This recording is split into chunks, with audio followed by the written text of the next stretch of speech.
প্রিয় ভিউয়ার্স, আমাদের এই যে ফোনটা আছে, এই ফোনটা কিছু পুরানা হয়ে যাওয়ার পর বিশেষ একটা প্রবলেমে দেখা দেয়। তো প্রবলেমটা হলো, আমাদের এই ফোনটা দিয়ে যদি কোনো কোথাও কল করি, তাহলে কল করার সাথে সাথে আমাদের ফোনের এই যে ডিসপ্লের আলো যেটা আছে সেইটা চলে যায়।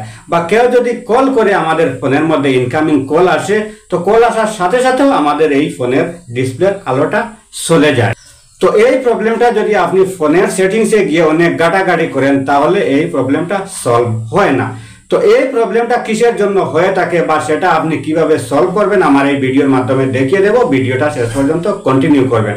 তো প্রথমে আমি একটা নম্বরে কল করব।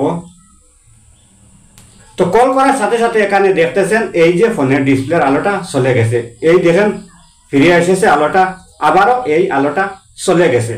তো এইটা আপনি কিভাবে সলভ করবেন, এবার আমি আপনাদেরকে দেখিয়ে দিতেছি।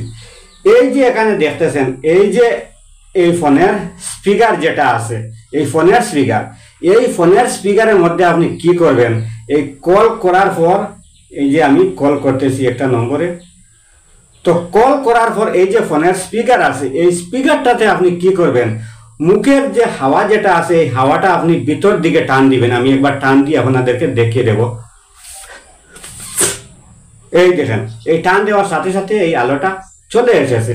তো এইটার মেন কারণটা হচ্ছে, এই ফোনটা কিছু পুরানা হয়ে যাওয়ার পর এই ফোনের স্পিকারের মধ্যে ময়লা আবর্জনা যুক্ত হয়ে এই সমস্যাটা হয়ে থাকে।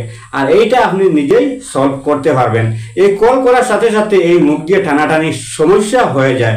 এটা আপনি কি করবেন, সামান্য একটু খুলে মোবাইলটা, এই স্পিকারটা আপনি নিজেই পরিষ্কার করতে পারবেন, অথবা আপনি কোনো মেকারের কাছে নিয়ে এই স্পিকারটা আপনি পরিষ্কার করে নেবেন।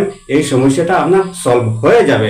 আর আমার এই ভিডিওটা দেখে যদি আপনার সামান্য একটু উপকারে আসে অথবা ভালো লেগে থাকে, তাহলে অবশ্যই আমার এই চ্যানেলটা সাবস্ক্রাইব করবেন, ভিডিওতে একটি লাইক দিবেন, ভিডিওটি শেয়ার করতে ভুলবেন না।